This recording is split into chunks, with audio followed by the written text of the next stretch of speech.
નમસ્કાર વિદ્યાર્થી મિત્રો, B semester 3 subject ETC chapter number 6 self development and assessment.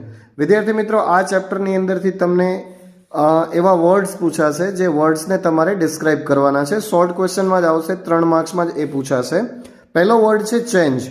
તો change is hard in the beginning, messy in the middle and gorgeous at the end. એટલે એવું કહેવાય છે કે ભાઈ ચેન્જ એટલે પરિવર્તન લાવવું. તો પરિવર્તન છે ને એ શરૂઆતની અંદર તમને અઘરું લાગે, મેસી ઇન ધ મિડલ તમને એક આમ ભીડ ભર્યું લાગે જ્યારે આપણે વચ્ચે પહોંચીએ ત્યારે, and gorgeous at the end, અને અંતમાં એ જે તમે ચેન્જ લાવ્યો ને એ તમારા માટે ખૂબ જ આનંદદાયક હોઈ શકે.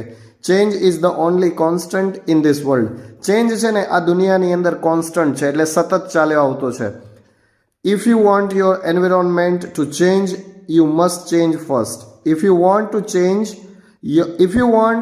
your environment to change, એટલે તમે તમારું વાતાવરણ બદલવા માંગો છો તો you must change first. તો તમારે સૌથી પહેલા બદલાવવું પડશે. Each and every person can always change for better because improvement is a lifelong process.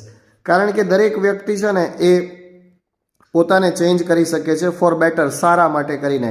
Because કારણ કે improvement is a life long process. અને આપણે હંમેશા ઇમ્પ્રુવમેન્ટ કરવા માંગતા હોઈએ, સુધારો કરવા માંગતા હોઈએ તો એ જીવન પર્યંતની પ્રક્રિયા છે. Human beings usually resist change. માણસ છે ને, હ્યુમન બિઈંગ એટલે માનવજાત, માણસ એ સામાન્ય રીતે છે ને પોતાને પરિવર્તિત કરવું, ચેન્જ કરવું એને અટકાવી દે છે. But when we get into the process, પરંતુ આપણે એક પ્રક્રિયાની અંદર પહોંચીએ છીએ ને ચેન્જ કરવાની પ્રક્રિયામાં, ફ્રોમ વિધિન, અંદરથી જ્યારે આપણે એમ થાય કે ના આપણે પરિવર્તન કરવું છે, વી રિયલાઇઝ દેટ, આપણને ખબર પડે છે, ખ્યાલ આવે છે that we can achieve greater goals than we had thought. આપણે જે વિચાર્યું હતું ને એના કરતાં પણ સારા એવા ગોલ એટલે કે લક્ષ્યને પ્રાપ્ત કરીએ છીએ. And we really start liking this change in ourselves. અને આપણી અંદર જે થયેલા પરિવર્તનને આપણે શું કરવા લાગીએ છીએ? પોતાને લાઇક કરવા લાગીએ છીએ. Change is difficult. ચેન્જ છે ને એ બહુ અઘરી વસ્તુ છે, બટ નોટ ઇમ્પોસિબલ, પણ અશક્ય નથી. In fact it is the only natural way of living. અને એ માત્ર એક નેચરલ વે છે, કુદરતી એક પ્રક્રિયા છે જીવન જીવવા માટેની. ત્યારબાદ બીજો વર્ડ છે grow. Growth is painful, change is painful. Growth છે ને આપણી વૃદ્ધિ થવી એ એક દુઃખદાયક છે. ચેન્જ ઇઝ પેઇનફુલ, પરિવર્તન છે એ પણ એક પીડાદાયક છે. But nothing is as painful as staying stuck where you do not belong. પરંતુ એ કેવી બાબત છે કે નથિંગ ઇઝ એઝ પેઇનફુલ, એ એટલું તો પીડાદાયક નથી જેટલું તમે એક જ જગ્યાએ ટકી રહો છો, મતલબ એક જગ્યાએ ચીપકી રહો છો, એના જેટલું એ પેઇનફુલ અથવા તો પીડાદાયક નથી. In order to grow one must change. આપણે ગ્રો કરવા માટે, મતલબ વૃદ્ધિ કરવા માટે આપણે પરિવર્તન કરવું જ પડે, ફરજિયાત જ છે. Stepping out of your comfort zone helps you grow. જ્યારે તમે તમારા કમ્ફર્ટ ઝોનમાંથી બહાર આવશો ને ત્યારે જ તમે ગ્રો કરી શકશો. ગ્રો કરવા માટે, તમને વૃદ્ધિ કરવા માટે મદદરૂપ થશે. When we expand our limits, our capabilities also expand and this way we grow. જ્યારે આપણે આપણી લિમિટ્સ છે, આપણી મર્યાદાઓ છે એને વિસ્તારી દઈએ છીએ, અવર કેપેબિલિટીઝ ઓલ્સો એક્સપાન્ડ, એટલે કે આપણી જે કાર્યક્ષમતા છે એ પણ એક્સપાન્ડ પામે છે, વૃદ્ધિ થાય છે.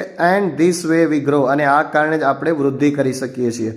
Growth is painful because it ask for more of our time and energy. Growth છે ને એ દુઃખદાયક છે કારણ કે એ આપણો વધુ પડતો સમય અને વધુ પડતી શક્તિ છે એ આપણી પાસેથી માંગી લે છે. એટલા માટે the biggest failure of a human being is to get stuck at one place without any internal growth.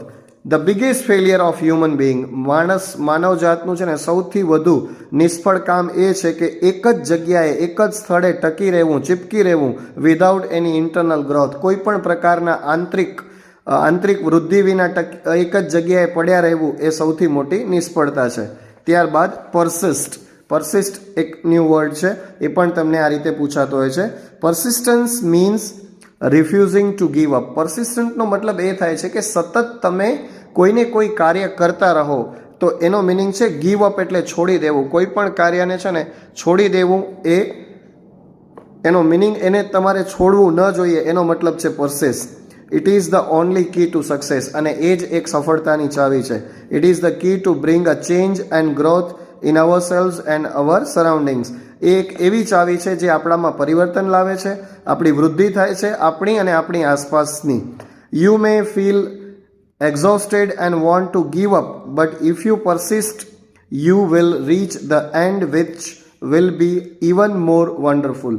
તમને એમ લાગતું હોય, થાકી ગયેલા લાગતા હો, એક્ઝોસ્ટેડ એટલે થાકી ગયા હો, અને ત્યારે તમે છોડી દેવા માંગતા હો, બટ ઇફ યુ પરસિસ્ટ, તેમ છતાં પણ તમે જો ત્યાં ને ત્યાં ટકી રહો, you will reach the end, અને તમે અંત સુધી પહોંચો છો, which will be even more wonderful, અને એ તમારો અંત છે એ અદ્ભુત હોઈ શકે.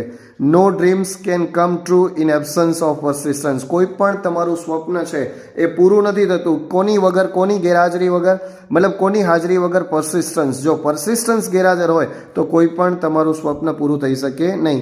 Van ever you feel like giving up, જ્યારે તમને એવું લાગે કે તમે કંઈક છોડી દેવા માંગો છો, remember that the other side of the mountain is more beautiful. પરંતુ પર્વતની બીજી બાજુ છે ને એ હંમેશા કેવી હોય છે? વધારે સુંદર હોય છે. તો વિદ્યાર્થી મિત્રો, ચેપ્ટર 6 માંથી તમને આ રીતે નાના નાના એવા વર્ડ્સ પૂછાય છે. એ વર્ડને તમારે એક્સપ્લેન કરવાના હોય છે અને 3 માર્ક્સમાં પૂછાતા હોય છે. Thank you.